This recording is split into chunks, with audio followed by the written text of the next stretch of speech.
जिंदगी कभी कभी उस मोड़ पर ला खड़ा करती है जहां से ना रास्ते दिखते हैं ना मंजिलें, बस एक धुंध सी होती है और अंदर एक सवाल, अब क्या। यह कहानी है आरव की। उम्र कोई 27 साल, दिखने में आम, पर उसकी आंखों में एक बेचैनी थी, जैसे कुछ खोया हो जिसे पाने की चाह बाकी है।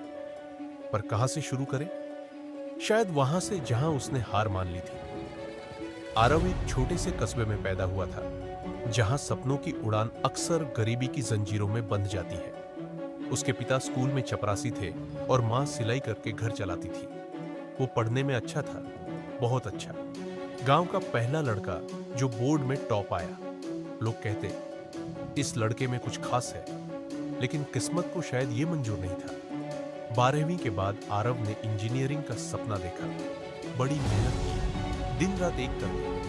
लेकिन जिस साल उसने एग्जाम दिया, उसी साल उसके पिता को हार्ट अटैक आ गया। घर चलाना अब उसकी जिम्मेदारी बन गई। सब कुछ छोड़कर वो शहर चला आया, कुछ पैसे कमाने। जहां लोग कॉलेज जाते हैं, वहां वो चाय की टपरी पर बर्तन धोता था। कभी कभी खुद से ही पूछता, क्या ये मेरा सपना था? आरव एक छोटी सी झोपड़ी में रहता था। दिन भर काम, रात को थक कर गिर पड़ता। पर एक चीज थी जो नहीं छूटी, किताबें। उसने एक पुरानी लाइब्रेरी खोज निकाली, जहां फटे पुराने पन्नों में वो फिर से सपनों को बुनने लगा। एक दिन लाइब्रेरी के मालिक मिश्रा जी ने पूछा, तू यहाँ हर दिन आता है, पढ़ाई करता है, पर करता क्या है? आरव ने जवाब दिया, बस पढ़ता हूं ताकि खुद को याद दिला सकूं कि मैं क्या बनना चाहता था। मिश्रा जी मुस्कुराए और बोले, बेटा, सपने कभी मरते नहीं, बस सो जाते हैं। कोई उन्हें फिर से जगाने वाला चाहिए। मिश्रा जी ने उसे अपने जानने वाले एक छोटे कंपनी में इंटरव्यू के लिए भेजा। आरव ने पहली बार फॉर्मल कपड़े पहने। इंटरव्यू ठीक ठाक गया, लेकिन एक हफ्ते बाद रिजेक्ट हो गया। वो टूट गया। शाम को अकेले बैठा रहा, छत की ओर देखते हुए। आंखों से आंसू बह निकले। सोचने लगा, किसके लिए जी रहा हूं?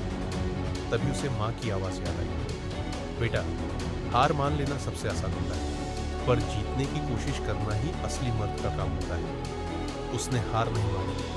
कंप्यूटर सीखने का निश्चय किया। यूट्यूब से सीखा, दोस्तों से पूछा, रात रात भर कोडिंग की प्रैक्टिस करने लगा। दिन में काम, रात में पढ़ाई। फिर एक दिन एक लोकल स्टार्टअप ने ट्रेनिंग की पोस्ट निकाली, बिना अनुभव के। वो गया, सीवी दिया और सीधे कहा, मुझे बस एक मौका चाहिए। मालिक ने पहले हंसते हुए कहा, मौका सबको चाहिए, पर मेहनत कितने करते हैं? आरव ने मुस्कुराकर जवाब दिया, आप एक हफ्ते रख लीजिए। अगर कुछ ना कर पाया तो खुद ही चला जाऊंगा। पहले दिन से ही उसने सभी को चौंका दिया। पुराने सिस्टम्स को ठीक किया, वेबसाइट की कुछ एरर ठीक की। एक हफ्ते के अंदर कंपनी के सीईओ ने उसे अपने केबिन में बुलाया। आरव, तुम जैसे लड़कों को देखकर भरोसा होता है कि मेहनत कभी हार नहीं मानती। उसे नौकरी मिली। पहली बार उसने मां को कॉल करके कहा, मां, बेटा नौकरी लग गया। मां रोने लगी, मुझे पता था तू एक दिन जरूर कुछ करेगा। आरव ने वहीं से अपने करियर की शुरुआत की। 2 साल में टीम लीड बना, नई नई टेक्नोलॉजी सीखी, अपने ही गांव के बच्चों को फ्री ऑनलाइन क्लास देना शुरू किया। पर उसकी मंजिल यही नहीं थी। उसने अपने एक दोस्त के साथ मिलकर खुद की कंपनी शुरू की। शुरू में दिक्कतें आई, लोन नहीं मिला, लोग हंसते थे, चाय वाला सीईओ बनेगा। पर वो रुका नहीं। धीरे धीरे चीजें बदलने लगी। एक प्रोजेक्ट मिला, फिर दूसरा, फिर तीसरा।